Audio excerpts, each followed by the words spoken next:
Assalamualaikum warahmatullahi wabarakatuh. Apa kabar Bapak Ibu Guru serta rekan-rekan operator? Jumpa lagi di channel OPS Palembang.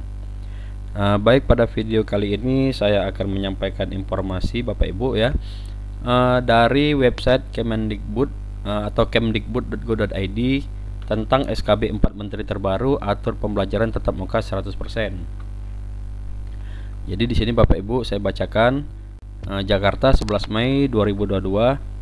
Menteri Pendidikan, Kebudayaan, Riset dan Teknologi, Menteri Agama, Menteri Kesehatan, dan Menteri Dalam Negeri menerbitkan keputusan bersama SKB 4 Menteri nomor 01-KB-2022, nomor 408 tahun 2022, nomor HK.08-Menkes-1140-2022, dan nomor 420-1026 tahun 2022 tentang panduan penyelenggaraan pembelajaran di masa pandemi COVID-19 atau COVID-19. Pada penyesuaian ke-6, penyelenggaraan PTM dilaksanakan berdasarkan level pemberlakuan pembatasan kegiatan masyarakat yang ditetapkan pemerintah pusat dan capaian vaksinasi pendidik dan tenaga kependidikan serta warga masyarakat lansia. Penetapan level PPKM masih diatur melalui instruksi Menteri Dalam Negeri yang disesuaikan berkala. Jelas Sekretaris Jenderal Kementerian Pendidikan, Kebudayaan, Riset dan Teknologi atau Sesjen Kemendikbudristek Suharti di Jakarta, Rabu 11 Mei. Bagi satuan pendidikan yang berada pada PPKM level 1 dan 2 dengan capaian vaksinasi PTK di atas 80% dan lanjut usia di atas 60%, diwajibkan menyelenggarakan PTM 100% setiap hari dengan jam pembelajaran atau JP sesuai kurikulum. Bagi capaian vaksinasi PTK di bawah 80% dan lansia 60%, juga diwajibkan menyelenggarakan PTM 100% setiap hari dengan durasi pembelajaran paling sedikit 6 JP atau 6 jam pelajaran. Nah, kemudian bagi satuan pendidikan yang berada di wilayah PPKM level 3 dengan capaian vaksinasi di atas 80% dan lansia di atas 60%, diwajibkan menyelenggarakan PTM 100% setiap hari dengan JP sesuai kurikulum. Sedangkan yang capaian vaksinasi di bawah 80% dan lansia di bawah 60%, diwajibkan menyelenggarakan PTM 50% setiap hari secara bergantian dengan moda pembelajaran campuran maksimal 6 JP. Nah, jadi Bapak Ibu, berdasarkan SKB 4 Menteri ini bisa disesuaikan ya bagi daerah yang berada pada PPKM level 1 dan level 2 dengan capaian vaksinasi PTK di atas 80% dan lansia di atas 60%, maka diwajibkan menyelenggarakan PTM 100% Bapak Ibu. Tapi di sini Bapak Ibu masih dibatasi dengan jumlah JP yang hanya satu harinya 6 JP atau 6 jam pelajaran. Nah, kemudian juga Bapak Ibu, bagi wilayah yang berada di PPKM level 3 dengan capaian di atas 80% ya, capaian vaksinasi di atas 80% dan lansia 60%, itu juga diwajibkan Bapak Ibu untuk menyelenggarakan PTM 100%. Seperti ini ya. Tapi bagi capaian vaksinasi PTK-nya masih di bawah 80%, itu diwajibkan menyelenggarakan PTM-nya 50% saja Bapak Ibu.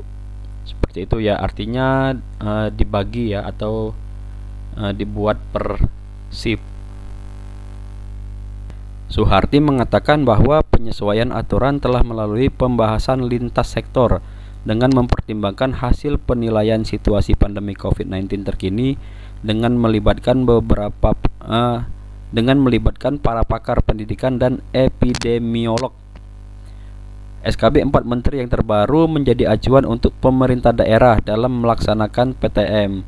Pemerintah daerah tidak diperkenankan menambahkan pengaturan atau persyaratan lain.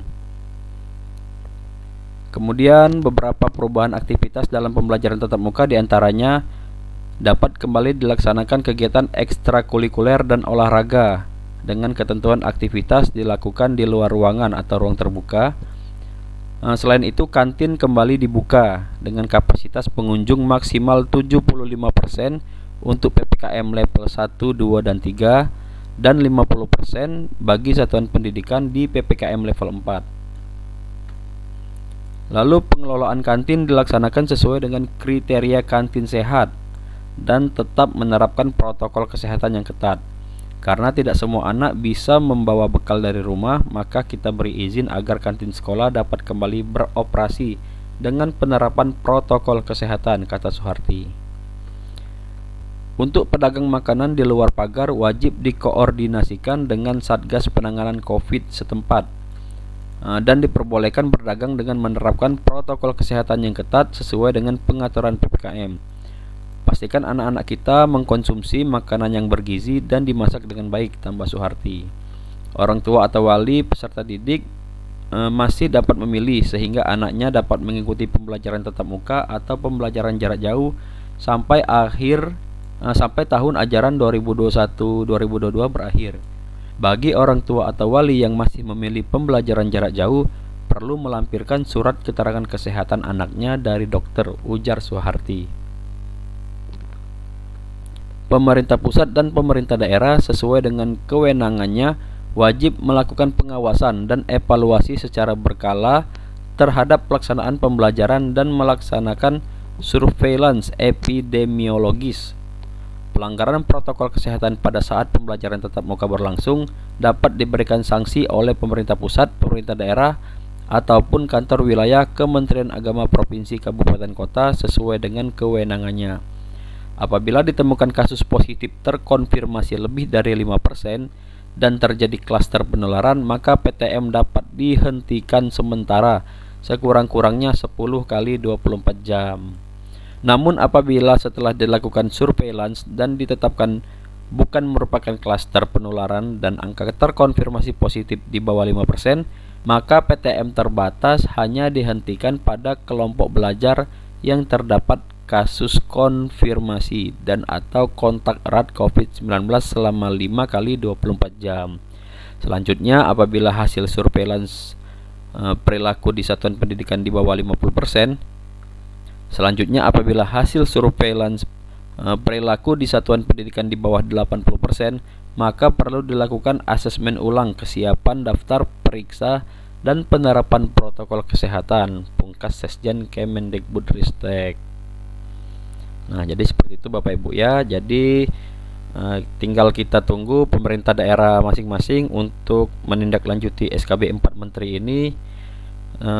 Kemudian pemerintah daerah membuat surat edaran yang ditujukan ke Dinas Pendidikan, dan Dinas Pendidikan membuat surat edaran lagi yang ditujukan kepada sekolah-sekolah untuk selanjutnya menerapkan PTM 100% yang insya Allah akan dilaksanakan pada tahun ajaran 2022-2023.